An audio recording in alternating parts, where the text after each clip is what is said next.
This happened when I was about 5 years old. I have 6 siblings, a big fat Greek family. We lived in a normal, safe suburban area in the Midwest. My mom had always drilled it into my head and my siblings' heads not to ever talk to strangers, especially adult strangers. She would always tell us that if an adult was ever asking anything from a child, something was instantly wrong. I was playing outside with my older sister, who would have been about 7 years old at this time.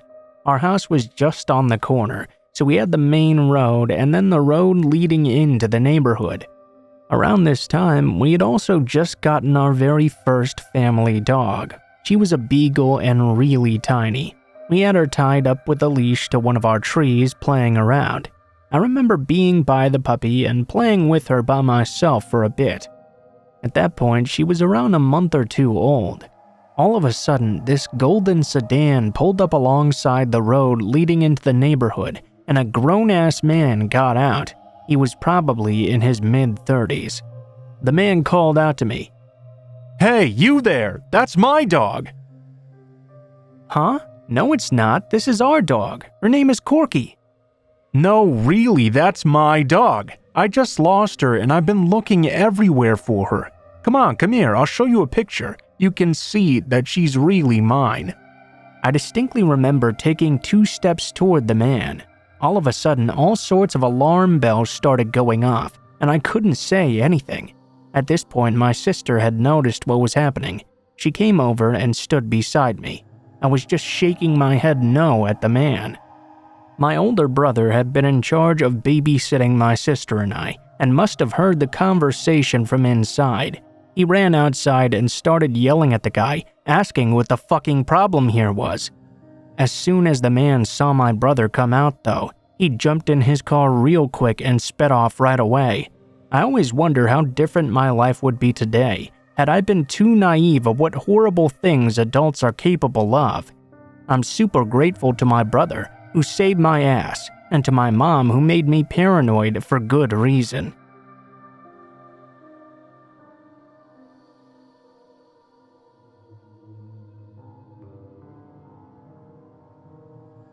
My then fiance and I were looking to move out of his parents' house, and we were trying to find the cheapest rent possible. Of course, this meant we went immediately to Craigslist. We found this whole basement suite with a large walk-in closet area that connected to the bedroom and an attached bathroom as well. It was only $450 a month, and since it was an entire suite for both of us, of course we couldn't resist. We met with the 2 girls also looking to rent the place, and we all did a background check on each other and started to get to know one another. In hindsight, you should never trust a Craigslist ad for a roommate. Just don't do it, trust me. We rent out the place and everything seems to be going well at first. We start decorating and we all throw a party to celebrate this new home. We were all about the same age of 21, except for one of the girls who was only 19 at the time. She had a cat who was not fixed, and honestly, I'm not sure why she even had it with her. She would always lock it out of her room, and the cat would just cry for her incessantly, howling for attention, and also, I imagine, because she wanted to mate. Flash forward a few months. This 19-year-old was not taking care of the cat at all. The litter box was always full of crap, and she would often forget to feed her as well. I started to take it upon myself to take care of the poor thing. As soon as I did that though, she stopped buying litter and food altogether. This would go on for a while, and I always felt really bad for that cat. I would start buying the stuff just to make sure the thing stayed alive. This 19-year-old also had a big attitude problem. On top of that, whenever told she needed to clean up after her own space, she would become totally defensive and mean. She would leave half-eaten food on the counter for days, raw chicken exposed in the fridge, raw chicken left on the counter to sit, and would never ever clean her own dishes. All this too I took upon myself because I couldn't stand to look at the sheer filth. I'd also like the place to be presentable whenever I decided to have company over. Things got way worse though when my other roommate decided to just up and leave one day. She didn't give us a single bit of notice, just gone. Now we were stuck with a 19-year-old roommate and desperate to find someone else to help with rent. This meant we got another roommate, but around this point weird things started happening. Clothes started to go missing. I found this odd because the laundry room was in the basement and there would often be stuff strewn about in there as well. Once we got the other roommate, more clothes started to go missing. I didn't automatically think it was the 19-year-old being a klepto, but as time went on and more things started to go missing, I started to realize it was most likely her. I stopped going upstairs altogether. We bought a microwave for the basement and basically just lived off microwave canned foods because it was so purely disgusting upstairs in her area. To make matters even worse, she would now lock her cat in the mudroom for the whole day. We could hear her crying and begging someone to let her out. There was a ton of poop and urine all over the place. The upstairs became a place for the cat to go because she still wouldn't change the damn litter. I got too tired of cleaning up after her and just avoided seeing the mess. Toward the end, the power went out and the basement was flooded. My ex and I had to stay at his parents' house because our area was unlivable at that point. The maintenance guy came to fix the sump pump, and it seemed to be good to go. Little did we know that the money we were paying towards the bill was not actually going towards it. Once the power went out, we demanded to see the bills, certain they were overdue. Oh, and it was, by nearly $1,000. We were completely livid. There was no way we could pay that for her, as we'd already been giving her money. We decided to pack up and inform our landlord of the situation. The landlord was horrified at the state of everything, and very quick to confront the girl. Shortly after that, she disappeared altogether. I came back to continue packing. I could only handle so many hours in that dreadful heat. I heard the screams of the cat she'd locked in the mudroom. Her owner gone for 2 days now. She was completely out of food and water. I let her out of that filthy, humid room, and I started crying. How could she just abandon her in there like that? The landlord was coming over every other day now, and we were devising a plan together. I had received a message from the roommate that said she was now away in Florida, and her boyfriend would be coming to take the cat. Well, of course, he never showed. After about a week, I contacted a rescue and sanctuary and had them come pick up the cat. Oh, yeah, I forgot to mention she had left a kitten in there as well. I was left to clean up the mess while my ex went to work, and I did a damn good job if I do say so myself. There was one place we never looked though, and that was my roommate's room. Finally, the landlord and I decided to go inside.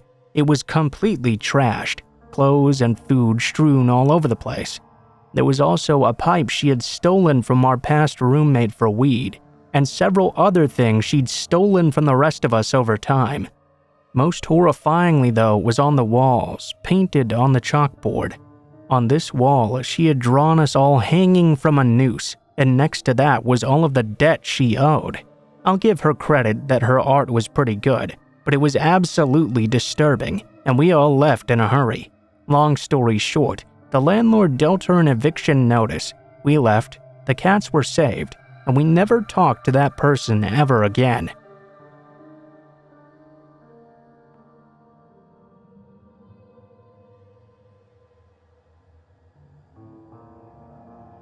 Boy, oh boy, do I have an answer for this. The year was 1993, and I was a freshman in college. A friend of mine told me he wanted to get an apartment and asked if I might want a room with him. We looked around and found a reasonable 2-bedroom not far from campus. It was also not far from our job either, since we both worked at the same place at the time. After we signed the lease, but before we moved in, he asked if I was okay with his cousin living with us as well, his female cousin. That should have been my first red flag. I asked him where she was going to sleep since it was only a 2-bedroom. He said he'd just sleep on the couch and she could have the other room. Against my better judgment, I relented and told him this arrangement was okay. I did tell him though that he would eventually get tired of sleeping on that couch, and in that point I was not going to give up my room for him. We got all moved in. About a week later, she showed up. I'm not gonna lie, this girl was very attractive. She got moved in and found a job. Everything was perfectly fine and normal for the first week. Then though, my friend comes in and tells me that his cousin had a thing for me. Now, even though I thought she was really attractive, I knew better than to try and get involved with a roommate. I told my friend that was not going to happen. Thankfully, she seemed to take that well. Another 2 weeks go by though, and they both suddenly quit working. They just up and quit their jobs and didn't even have another one lined up. Now I was the only one doing anything, and the only one paying for everything as well. I had no idea how they were going to come up with their share of rent for the month. We were now in week 3 of worrying when it happened. Since they weren't having to go to work or go to class, they would go out every night and get wasted, then come home and sleep basically all day.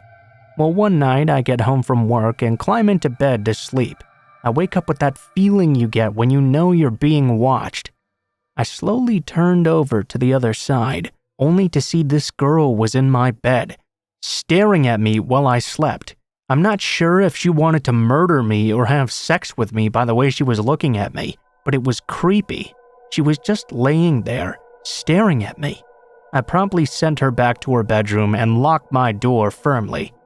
The next morning, I got up to get ready for work. When I went to take a shower, I noticed that all of the towels were now missing. I asked my friend what the hell had happened to him.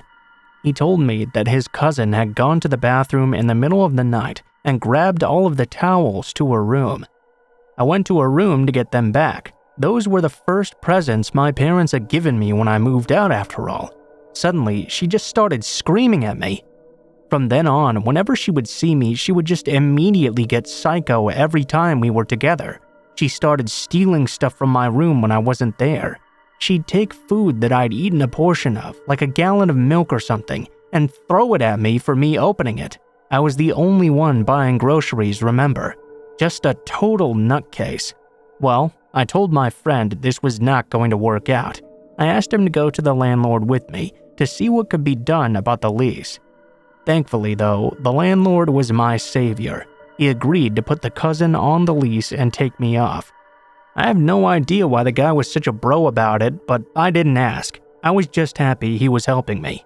I packed up my stuff that very day and got the hell out of there. I heard afterwards that my friend's cousin was going crazy for a while until she found some random guy she started sleeping with. They moved him in to pay rent, and all 3 of them ended up getting arrested and kicked out of the apartment for making meth. That was the craziest month of my life, and aside from my wife, that's the only time I ever decided to have a roommate.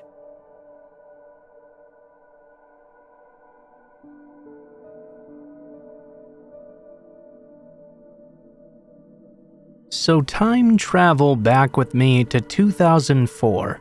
I was a freshman in college. I just moved into a new apartment and out of the dorms. Believe it or not, renting an apartment and splitting the rent 4 ways was a lot cheaper than living at the school. My roommates and I, though, lost our 4th person, so we put out an ad to try and fill up that 4th spot. A girl who we'll call Callie answered that ad. She was the only person who responded as well. She got the spot without even so much as an interview, needless to say. That very same day, she came and moved in. It was a 2-bedroom apartment. My other 2 roommates shared a room, and I was alone in mine, so Callie would be moving into my room. I helped her unpack all our things, and we chatted for a bit. She seemed perfectly normal and very friendly that first day. Then night came, and we all headed off to bed. Back then, I suffered some pretty bad PTSD from an abusive childhood and had lots of nightmares. I did not sleep well at all. This night was no different. I woke up from a nightmare in the middle of the night and sat up in my bed bolt upright sweating. When I looked across the room, I saw Callie sitting straight up in her bed, rigid as a board, eyes wide open, staring at me unblinking. Callie, are you okay? I asked. She didn't answer. She didn't move. She didn't even blink. She kept on staring at me. I was already unsettled from my nightmare, and I was beginning to get significantly more creeped out. Callie, are you alright? Did you have a nightmare too? I asked her. Still no response. She didn't move a single inch. Then suddenly, she turned her head to look forward, still unblinking, stiff as a board. She began to crawl forward towards me in a way that seemed impossible. Her body was so stiff. I don't even know how she was moving, keeping her spine ramrod straight like that. She looked like something straight out of The Exorcist. Needless to say, I got up and sprinted out of the room. I grabbed my blankets and headed to the living room to the couch. I couldn't exactly sleep well there either. I was just staring at that doorway to our room, waiting for her to emerge like a demon. Fast forward 18 years. Kelly and I are now best friends. It turned out that she had some sort of weird sleepwalking sleep paralysis thing that made her behave in really strange ways whenever she would go to bed.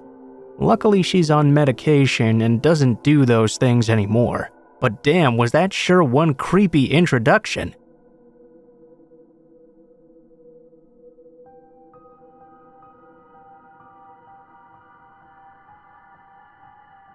So this encounter happened many years ago when I was very young. It was in 2001 or 2002, I think. I was around 11 to 12 years old at that time. My uncle was interested in purchasing some land near Red Oak, Oklahoma. I don't know exactly where, but it was several acres in a very remote area. My mother, father, and myself decided to accompany him one Saturday to go and scope out the property beforehand. From our home, it was a little more than a 3-hour drive or so. But we all really loved riding in the car, so while it was not going to be the most eventful of all road trips, we went just to get out of the house. Upon arrival, I remember being very underwhelmed by the place. There were no houses anywhere near, hardly any signs of life at all apart from a few birds, and the wooded area wasn't exactly what I would call picturesque. Still, we parked our car off the road to go and explore the woods a bit more. My uncle was talking about buying the land for hunting. Not exactly my cup of tea. As we walked through the woods, it was a very nice day, but immediately I could sense that something felt off. Everyone in our group remarked about this eerie feeling, but my dad and uncle seemed to laugh it off. My mom had goosebumps and kept looking over her shoulder, which made me very on edge too. She was very insistent that this was too weird and she wanted to leave right now. It felt like we were being watched. After a bit of hiking, I noticed there was a small red building out in the woods. I'd seen bigger storage sheds in the suburbs, but it looked very well made. It was so out of place. My uncle said there was nothing about this building on the listing, so we went to go have a peek inside. The door was wide open. Inside there were open cans of food, a ratty blanket on the floor, and it stunk unlike anything I'd ever smelled before. Following this discovery, we all agreed it would be best to get back to the car if there was truly some crazy hermit living in the woods. We didn't want to be around that kind of person. Only issue was, we had now walked pretty damn far into them, and now we weren't exactly sure which direction was the correct way. The eerie feeling really amped up, and we were all on edge. We ended up trekking another mile or so before we finally found the road again. We were further down though from where we had parked the car. At least we could just follow it to where it was now though. Walking along that road, we came across a truly unsettling sight. Smack dab in the middle of the asphalt, there was a dark gray cat, now on fire. I have no idea why a cat was out in the middle of nowhere, or how it came to be killed and set alight. Obviously though, this had just happened, and there was no one in sight. We sprinted the rest of the way to the car. When we arrived, there was a huge scratch in the paint all the way down the side, from the hood to the trunk, and it was splattered with blood. Thankfully, this was the only damage, and my dad was able to start it without any trouble. We drove away as fast as we possibly could. My heart sped up just recounting this event. Definitely one of the scariest of my life. Needless to say, my uncle did not end up buying that land. I'll always remember this terrifying encounter, but like anything else, over time I sort of pushed it to the back of my mind. It became just another one of those many odd moments you occasionally retell at family get-togethers years later, so much so that it's nearly a funny story. The actual reason I'm sharing this is because I was reminded of it last night while binge-watching some episodes of BuzzFeed Unsolved on YouTube. They shared a story of a family that had disappeared in the same area while also looking at some land for sale. The disappearance of the Jameson family is the name of that mystery in the video if you're interested. The family died in the same area we were searching, roughly 7 years after we made our trip there. There are many theories about their deaths, including the allegations of some sort of cult in the area, complete with something about dead cats. Coincidence? Probably, most likely, but the whole story gave me chills. I wonder if my family narrowly avoided being killed by some witches or a cult or whatever, or if we just stumbled upon a crazy hermit who wanted us out of his woods.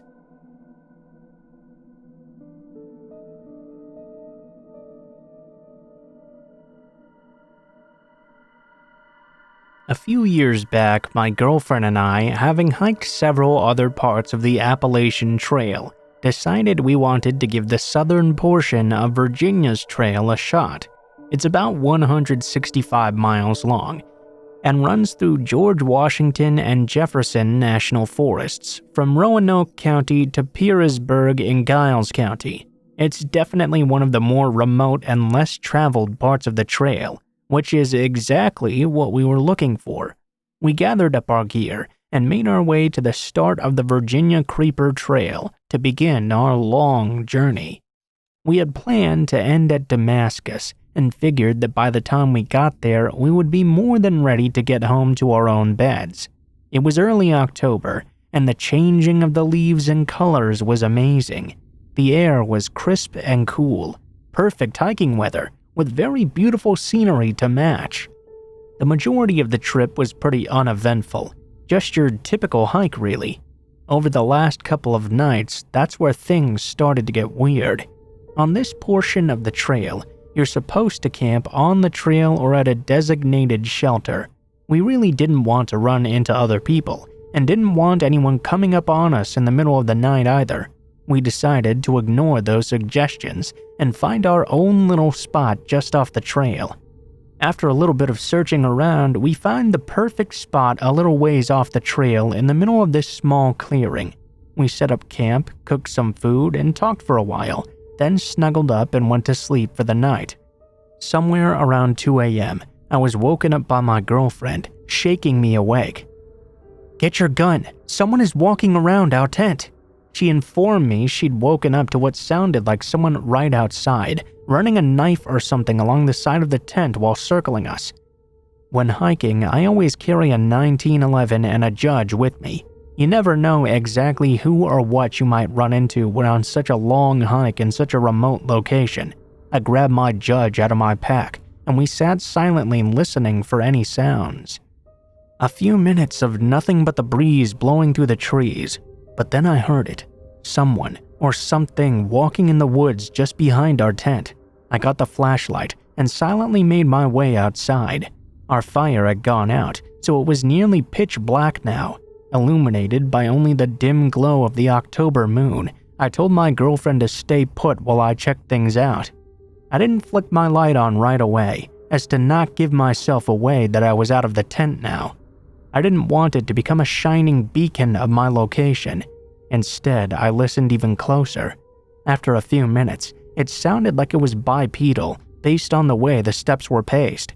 I turned on the light and flooded the area. I could see someone move quickly behind a tree.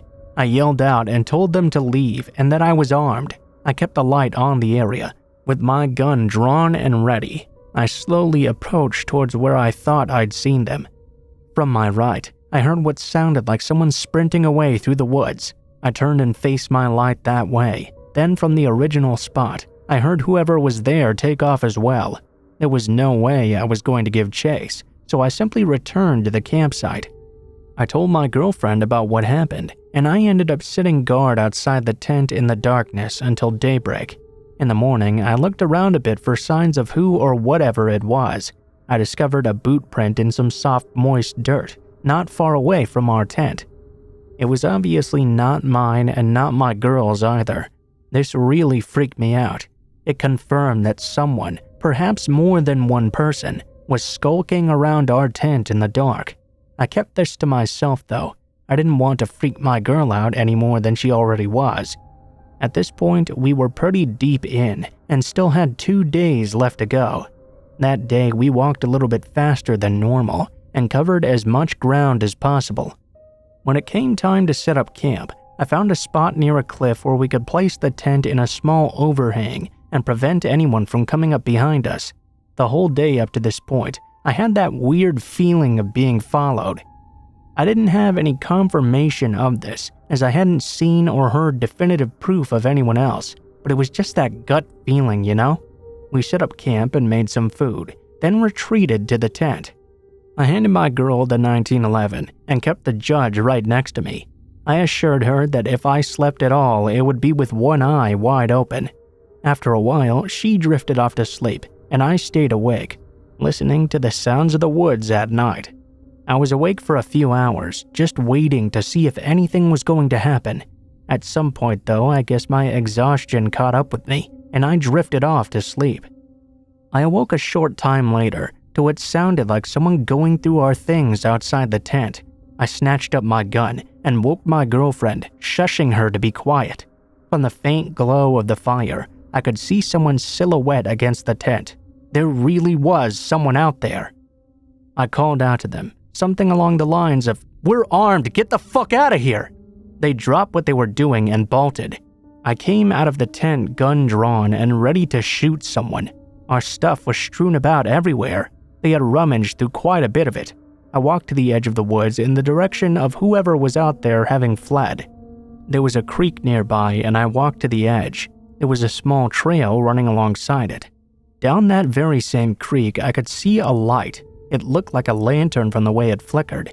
Then I saw 3 more emerge from the other side of the woods. I told my girlfriend to start packing up whatever she could. We were leaving now. We packed up everything of value, left the tent and a few other items, and headed back onto the trail in the middle of the night. I kept hearing people talking in the woods and hearing branches snap for quite some ways. I had to keep looking behind us every few seconds to make sure nobody was sneaking up on us. It was completely nerve-wracking. If something did happen, we were a long ways from anywhere, and quite literally all on our own. We hadn't seen a single other hiker the entire time we'd been out there. I really felt we were in some serious danger. We had been walking for quite some time when I heard something in the woods behind us. As we rounded a corner, I turned around. I saw someone step out onto the trail and just stand there in the distance watching us. It was just as the sun was coming up. There was barely any light, so I couldn't make out their features, just their silhouette. I stopped and stared them down for a second. I asked them who they were and what they wanted. They just stood there silently, watching us. Then they turned and walked back off into the woods. We picked up the pace and kept going, looking back every so often. We didn't see them again, but my gut told me they were still there for quite a ways after. We eventually reached the end of the trail and got to where we had parked my girlfriend's car, extremely exhausted. We made it out of the Virginia woods without becoming a meal for a clan of cannibalistic inbred hillbillies, which is what I had pictured happening in my head the whole time. I have no idea who they were or what they wanted. Maybe it was somebody just messing with us. Maybe it really was a clan of deformed hillbillies who were hunting us. I'll never know, because I'll not be returning to find out.